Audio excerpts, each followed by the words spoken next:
13세기 기독교 성자라고 불리던 프란시스라는 분이 계십니다.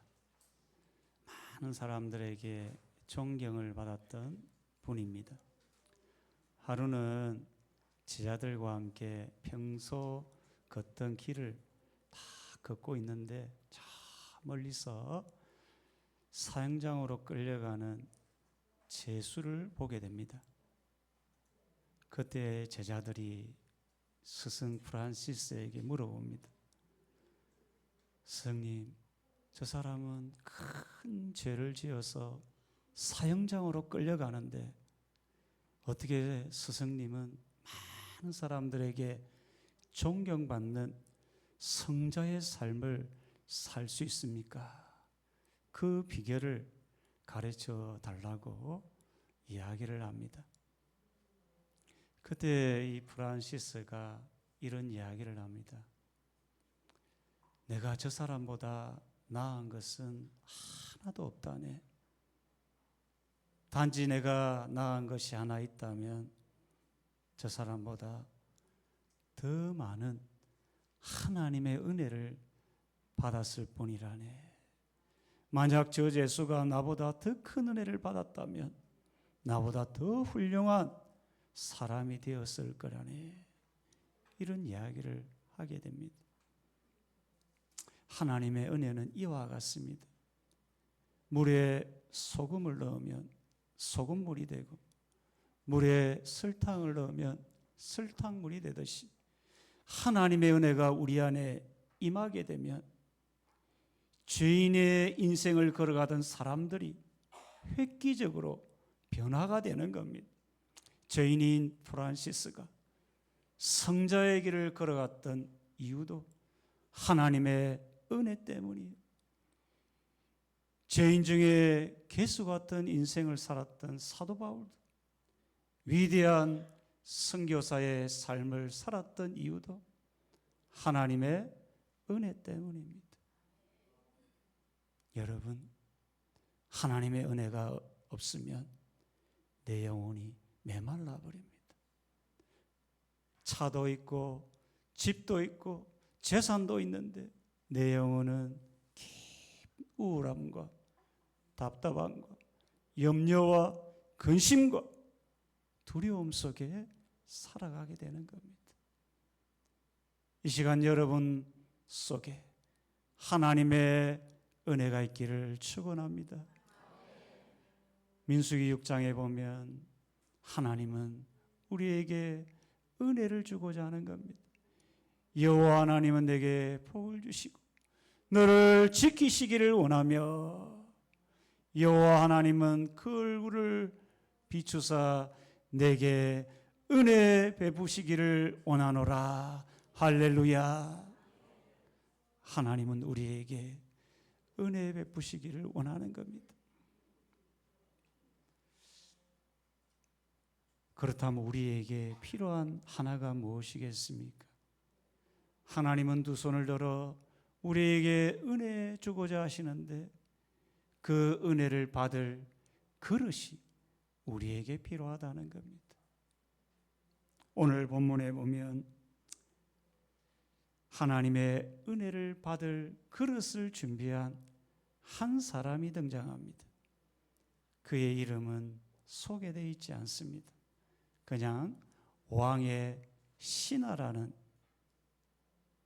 표현 한마디밖에 없습니다. 오늘 저는 이 왕의 신하,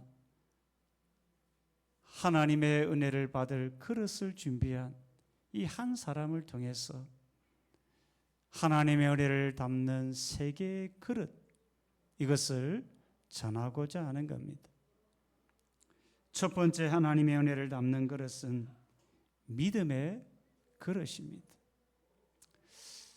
가정에는 밥을 담는 밥그릇이 있고 국을 담는 국그릇이 있듯이 하나님의 은혜를 우리에게 부어주고자 하는데 그 은혜를 담는 그릇이 우리에게 필요한데 그 첫 번째 그릇이 믿음이란 그러십니다. 오늘 46절에 보면 예수님께서 다시 갈릴리 가나에 이르시니, 예수님께서 다시 갈릴리 가나에 가셨습니다. 갈릴리 가나는 어떤 곳입니까? 물을 포도주로 바꾼 기적의 현장, 은혜 중에 은혜를 받은 자리가 이 갈릴리 가나였습니다. 주님은 다시 이곳으로 가셨습니다. 왜 가셨을까요? 은혜를 주시려고. 지금도 하나님은 예배 가운데 은혜를 주시는 분임을 믿으시길 바랍니다. 수많은 갈릴리 사람 중에 한 사람, 왕의 신하, 그가 이 측량할 수 없는 하나님의 은혜를 경험하게 되는 겁니다. 저는 여러분이 이 예배 가운데 왕의 신하처럼 하나님의 은혜를 경험하는 여러분 되기를 축원합니다. 그가 예수님께서 오셨다는 소식을 듣고 정말 기뻤습니다. 왜냐하면 오늘 47절에 보면 그에게 어떤 문제가 있었습니다. 이 46절에 보면 그의 아들이 가버나움에서 병들었다. 또 47절에 보면 그의 아들이 그의 죽게 되었습니다. 참, 여러분, 살면서 부모에게 가장 큰 아픔은 언제입니까? 사랑하는 자식들이 아플 때입니다. 여러분, 그렇지 않습니까? 내가 낳은 이 아들이 뭔가 질병으로 아파할 때 부모의 마음은 더 아픈 겁니다. 이 왕의 신하, 이 아버지도 마찬가지 아니었겠습니까? 아들 때문에 수년을 고통당하고 있었는데 예수님이 다시 기적의 현장 갈릴리 가나로 오신다는 소식을 듣게 된 겁니다. 이게 복음이죠. 귀가 번쩍인 겁니다. 자신은 지금 가버나움에 있고 예수님은 갈릴리 가나에 오신 겁니다. 가나와 가버나움까지 거리는 34km, 구미에서 북대구 정도의 거리입니다. 아마 갈릴리 가나에는 수많은 사람들이 모여 있었을 텐데 성경은 유독 한 사람에게만 집중해서 설명하고 있습니다. 왜요? 그에게 믿음이 있었기 때문입니다. 그는 이 34km 먼 거리를 달려가기 시작합니다. 왜요? 병든 아들을 고치려는 부모의 심정으로 달려가는 거예요. 기적의 주인공이 되고 싶어 하나님의 은혜를 사모하는 마음으로 그 자리로 예수님께로 간 겁니다. 여러분들도 마찬가지입니다. 여러분 하나님의 은혜를 경험하기를 원합니까? 예수님을 만날 자리로 달려가기를 바랍니다. 그 자리는 예배의 자리, 기도의 자리, 말씀의 자리, 찬송의 자리. 예수님을 만날 그 자리로 나아갈 때, 그 믿음으로 달려갈 때 왕의 신하가 받은 그 은혜를 누리게 됨을 믿으시길 바랍니다. 왕의 신하는 달려가서 예수님께 외칩니다. 절박한 심정으로 47절을 보면 내려오셔서 내 아들의 병을 고쳐주소서. 여러분, 믿음이 있다면 절박한 마음으로 하나님의 은혜를 사모하는 마음으로 주님께 한번 외쳐보시기를 바랍니다. 하나님은 좋은 분입니다. 하나님은 우리에게 은혜 베푸시는 분이라는 겁니다. 여러분 이런 찬양 아십니까? 좋으신 하나님 좋으신 하나님, 참 좋으신 나의 갈릴리 가나에는 예수님을 보려고 수많은 사람들이 몰려왔는데 누가 은혜 받냐면 하나님이 좋은 분이야. 예수님이 나의 병든 몸을 치료해 주실 분이야. 간절한 믿음으로 나온 한 사람, 왕의 신하가 이 놀라운 은혜를 받게 되는 겁니다.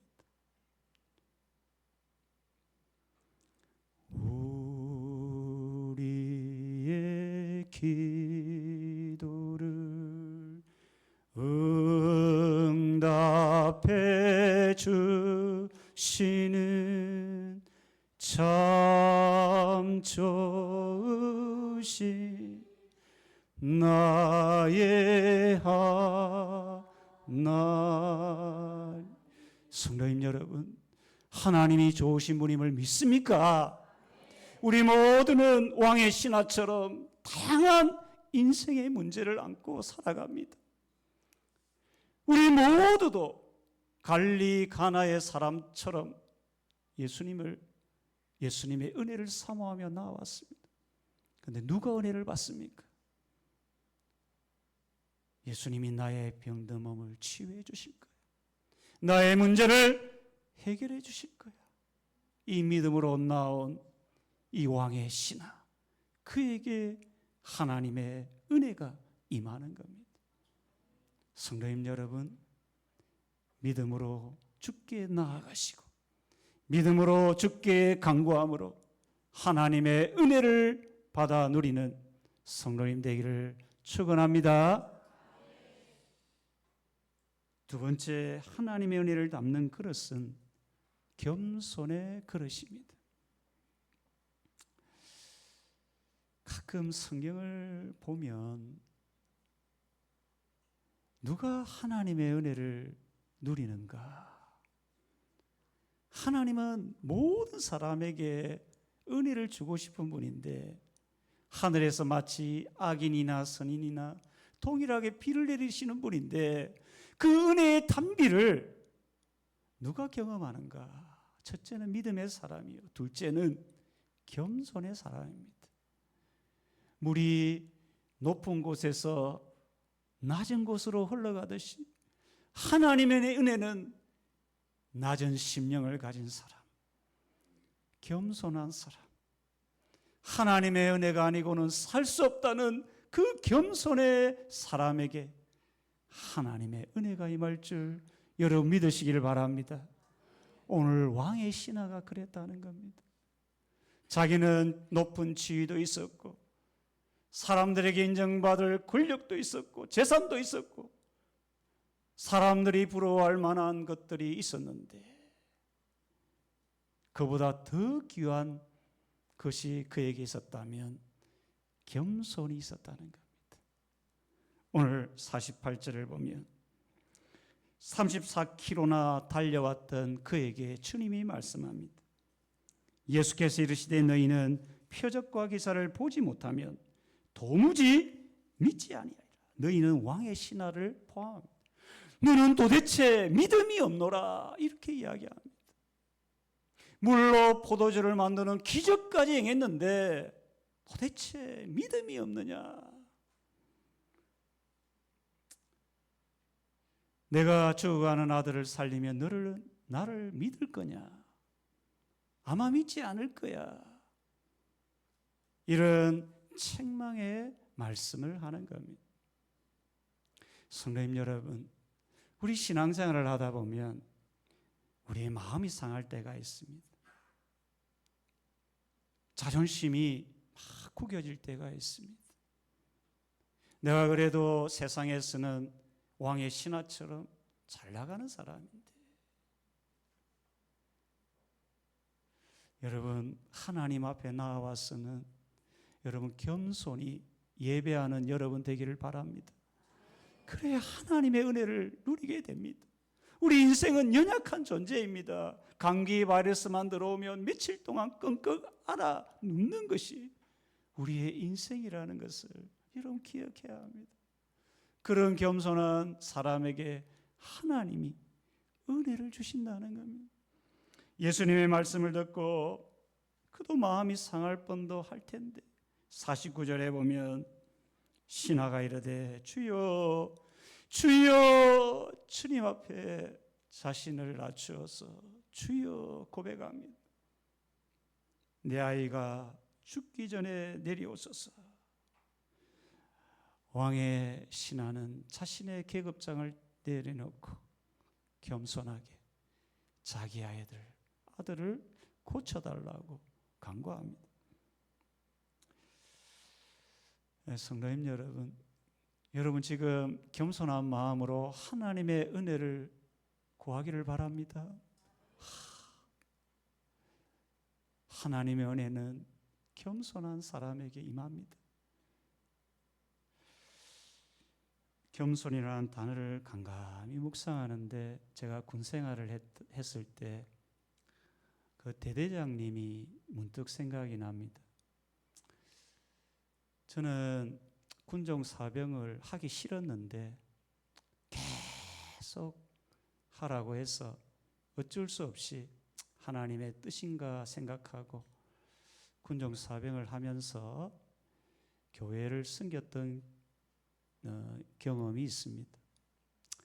그때 이 대대장님은 교회 집사님이셨는데 예배가 시작되기 전에 일찍 와서 기도하는 모습을 종종 보았습니다. 밖에 나가면 대대장이고 지위가 있고 힘이 있는데 늘 앞에 앉아서 힘있게 박수하고 찬양하고, 저도 그때 20대 초반에 어린 나이였는데 나도 저분처럼 신앙생활하면 좋겠다, 그런 마음을 문득 가지게 된 적이 있습니다. 예배를 마치면 저는 짝대기 2개 뭡니까? 일병, 아무것도 없습니다. 내세울 것 없는. 그런데 참 등을 탁 두들겨주면서 힘내라고. 나는 밖에서는 대대장이지만 교회에 오면 한 사람의 성도라고. 아직도 그 말이 귀에 생생하게 들려오는 거예요. 여러분, 그런 분에게 하나님이 은혜 주지 않겠습니까? 겸손이라는 것은 뭔가 사회에서 가졌던 계급장을 떼고 하나님의 말씀을 듣는 것입니다. 그런 사람에게 하나님은 은혜를 주십니다. 저는 이 자리에 부족한 종으로 섰지만 두렵고 떨리는 마음으로 성도님에게 겸손한 마음으로 전하고 있습니다. 성도님 여러분, 저와 성도님 모두가 겸손한 마음으로 하나님께 예배드림으로 그 지금 하나님이 주시고자 하시는 큰 은혜를 받아 누리기를 주님의 이름으로 축원합니다. 마지막으로 하나님의 은혜를 담는 그릇은 순종의 그릇입니다.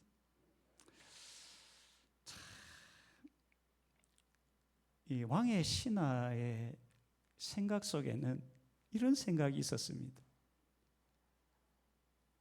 예수님이 직접 가버나움까지 와서 아들을 위해 기도해주고 안수해주고 고쳐주면 좋겠다, 이런 생각이 들었던 겁니다.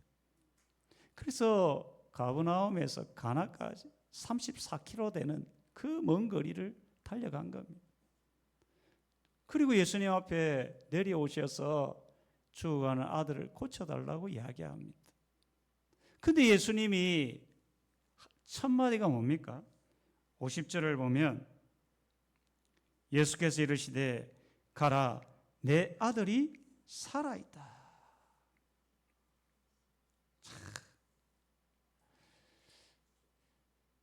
참 이 말 한마디에 이 왕의 신하의 마음이 생각이 여러 가지로 교차했을 거라는 생각이 듭니다. 지금 아들이 어떤 상황입니까? 죽어가고 있습니다. 자기 생각에는 예수님이 직접 오셔서 기도도 한번 해주고 안수도 한번 해주고 도와주면 좋을 텐데 그냥 가라는 겁니다. 34km를 달려왔는데 그냥 혼자 가라는 겁니다. 아들이 살아있다는 겁니다. 여러분은 어떻게 하겠습니까? 여러분은 이 예수님의 말씀 앞에 어떻게 하겠습니까? 50절을 보면 예수께서 하신 말씀을 어떻게 합니까? 믿고 가더니. 참 중요한 표현입니다. 여기 믿고 갔다는 것은 즉시 달려갔다는 겁니다. 저는 가끔 하나님의 말씀을 순종하려면 이런 생각이 듭니다. 가장 먼저 자기 생각을 내려놓는 것부터 시작이 돼야 된다는 생각이 듭니다. 누가 순종할 수 있습니까? 자기 생각을 계속 고집할 때는 순종할 수가 없습니다. 특히나 이 왕의 신하처럼 어려운 문제를 만났을 때, 자식 문제를 만났을 때, 자식 문제만큼은 사실 내 생각, 부모의 생각을 내려놓기가 어렵습니다. 다른 문제는 주님 뜻대로 할 수 있겠지만 자식 문제만큼은 내 생각, 내 계획 내려놓기가 어려운 겁니다. 그래서 하나님의 말씀 앞에 순종하기가 어렵습니다. 주님은 지금 은혜 주고자 말씀하시는데 내 생각, 내 계획이 앞서다 보면 하나님 앞에 은혜를 누릴 수가 없다는 겁니다. 그런데 이 왕의 신하는 주님의 말씀이 떨어지자마자 바로 그 말씀, 가라, 내 아들이 살아있다. 내 아들이 살아있다. 이 주님의 말씀이 그의 마음에 딱 꽂혔다는 겁니다. 이때 역사가 일어나는 겁니다. 여러분, 예배 시간에 하나님의 말씀이 선포될 때 그 말씀이 내 말씀으로 받아들이고 순종하시는 여러분 되기를 바랍니다. 그때 기적의 역사가 일어나는 겁니다. 저 말씀은 다른 사람의 들어야 될 말씀이에요. 그게 아닌 겁니다. 내 생각에는 불안합니다.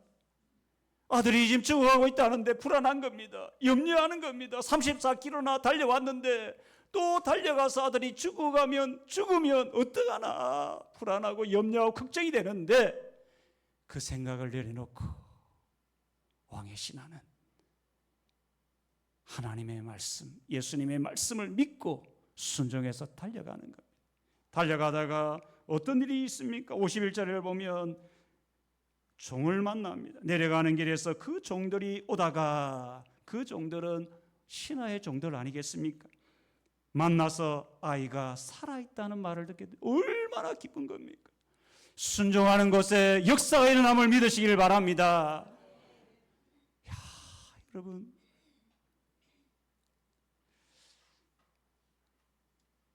왕의 신하는 종들에게 물었습니다. 52절을 보면 그 낫기 시작한 때를 물은즉 어제 7시에 열기가 떨어졌나이다. 어제 7시. 왜 물어봤을까요? 정말 궁금했을 것 같아요. 예수님이 가라, 내 아들이 살아있다. 그때 과연 아들이 정말 말씀대로 살아났을까? 신기하게도 어제 7시 그때의 아들이 다시 살아났다는 겁니다. 그 순간 이 왕의 신하의 마음에는 강력한 믿음이 다가왔습니다. 어떤 믿음입니까? 예수님은 시간과 공간을 초월하신 병든 자를 치료하시는 하나님이심을 믿게 되었다는 겁니다. 성도님 여러분, 우리가 믿는 예수님은 시간과 공간을 초월해서 병든 자를 치유하시는 전능하신 하나님이심을 믿으시길 바랍니다. 지금도 예수님은 영으로 성령으로 우리 가운데 찾아오셔서 그 말씀을 믿고 순종하는 사람에게 치유의 역사를 부어주시는 전능하신 하나님이십니다. 여러분, 예수님을 믿으시기를 축원합니다. 예수님의 말씀을 믿고 순종의 길을 걸어가시기를 바랍니다. 그런 믿음의 그릇, 겸손의 그릇, 순종의 그릇을 준비해서 이 시대의 왕의 신하처럼 하나님의 은혜, 치유의 역사를 경험하는 우리 모든 성도님 되기를 주님의 이름으로 축원합니다.